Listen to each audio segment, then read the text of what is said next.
So we're working on a Yamaha YS828 snowblower. This is one of the newer models that has the 4 forward gears, plastic fuel tank, and the motor mounts. I just wanted to make this quick little video on someone who might be struggling with this. These snowblowers are the best. I think we got some snow mounting on the sled. They're right up there, if not better than Hondas. People swear by these. This is the second one I've worked on. Obviously, this is a customer's machine. Unfortunately, I don't own it. But regarding belts, there's two belts on this, obviously. This one is the drive belt, and this is where the auger or impeller belt would go. There's a tensioner.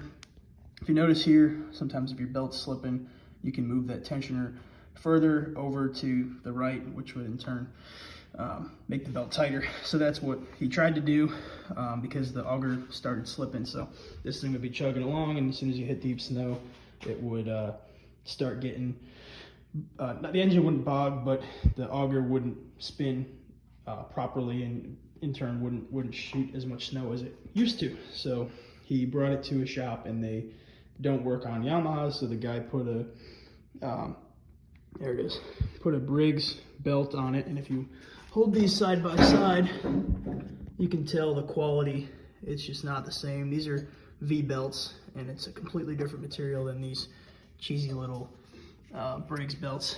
The only reason I say that is because it didn't work. He got it home and it still wasn't working. So these machines are often a lot older than they look.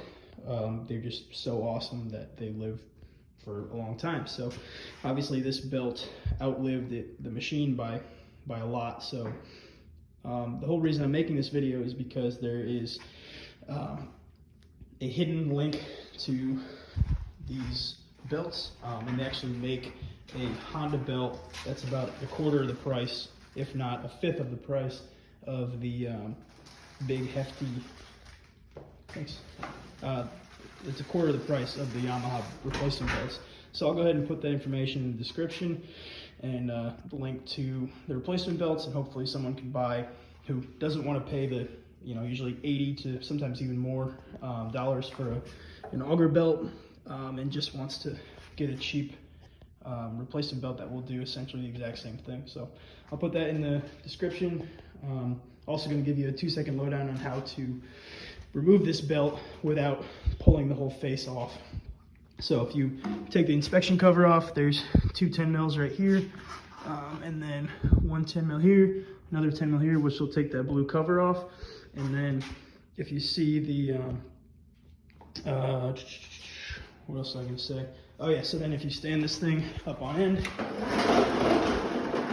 you can pull off. Stand this thing up on end. It'll probably start pissing gas, but yeah, you got your friction wheel set up and all that, and obviously that cover will come off with 1, 2, 3, 4, 5, 6 10mm bolts. And if you look in here, you can actually fish that belt right up above and pull it clean out. I'm sure it'll be more difficult to get it back in, but hell of a lot easier than disassembling the entire snowblower. So I hope this helps somebody. Again, I'll put that information in the description, and best of luck.